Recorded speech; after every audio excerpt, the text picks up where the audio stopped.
On May the 5th, the Rural Affairs Minister, Elin Jones, announced major changes to the Assembly Government's land management schemes.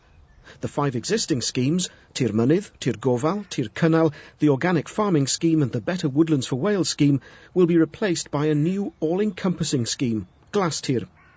The first application window will open in summer 2010, although the farming unions say they need more detail. We undertook a review. I've taken the decision now that all those schemes will come to an end in 2012, and there will be a new scheme put in place for all farmers in Wales, and it will be called Glastir, and it will be a payment to farmers who undertake to meet a criteria, a menu where they will undertake specific works that will mean they are contributing to the new challenges of the Common Agricultural Policy, challenges to tackle climate change, to manage water more effectively, and that farmers play their part in that, but that they are compensated for doing it. I'm giving an early indication now in 2009 that this change will come into Wales in 2012. There's a lead-in time there for farmers, for those farmers that are most adversely affected by any change to their income from these schemes, that they will have a 2-year transitional period where there's a guaranteed income to them for that 2-year extended period up to 2014. For those that might lose out, there will be those that gain. There have been people, some farmers who have been excluded from the current schemes that we have. Dairy farmers excluded from Tir Mynydd. A number of farmers have felt that they've been excluded from Tir Gofal and haven't been able to put their farms up for that scheme. I hope that what we will have in place now will be a far more a fairer scheme, open to all. I do accept the criticism that the unions have placed on me regarding the lack of detail currently on the new scheme, but I had to take the decision in principle to provide the direction firstly, and now I want to work with the unions and others to make sure that we do get the detail right, so that it does meet my aspirations for the scheme, which is that it has less bureaucracy than the current suite of schemes, and that it also is fair to all farmers in Wales. The point that I return to all the time is that there will be no change in the budget.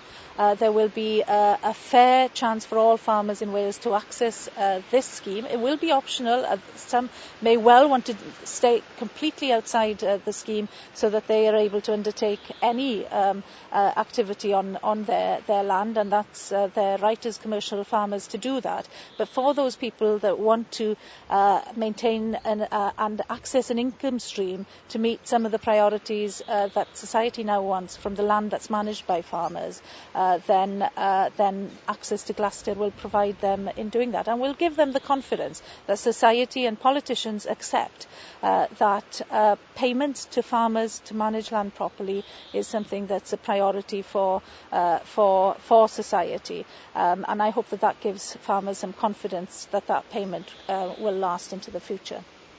Well, we have to accept there's some positive things in what she had to say. The fact that she believes there's less bureaucracy and less cost involved in running this system, and therefore that has to be welcomed. The fact that we've also had a little bit of a warning of our intentions to change the system, that will allow us perhaps to know a little bit more about the new scheme, and the fact that she's going to maintain the budget of 89 million. We have to welcome that. But from there on, of course, the devil is in the detail.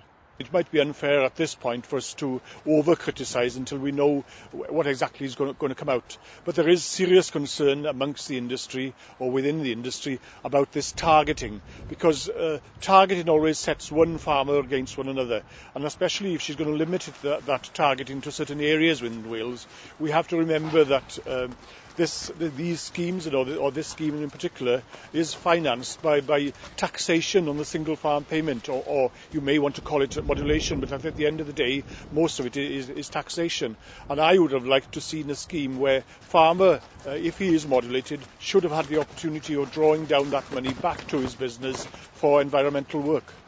Without knowing a lot of the detail, it's difficult to say if it is fairer. I'm certainly worried in the fact that hill farming and depopulation of of the hills may be affected by, we may see an increase in there, and destocking also of the hill, and I think that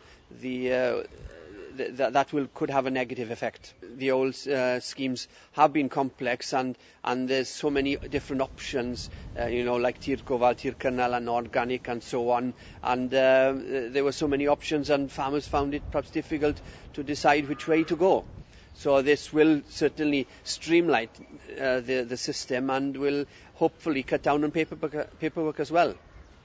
The message that we had in a meeting yesterday or the day before was the fact that it was moving away from agricultural production in food production, and hope that we don't lose sight of that, because that's why we are here as farmers. We've been here for decades and centuries producing food for our nation. And this lovely countryside wouldn't be in this state if it wasn't for farmers, and that's worked with producing food in the past, and I hope that will continue. Well, looking on the surface, as far as farmers being better off or worse off, it looks to me that if those people were receiving Tir Mynydd and also involved in Tir Gofal, there is a danger that they may lose out on this scheme unless they happen to be in the targeted area. It's a cautious welcome, and probably quite a radical move, and the timetable seems to be quite tight as well for the Assembly to achieve this.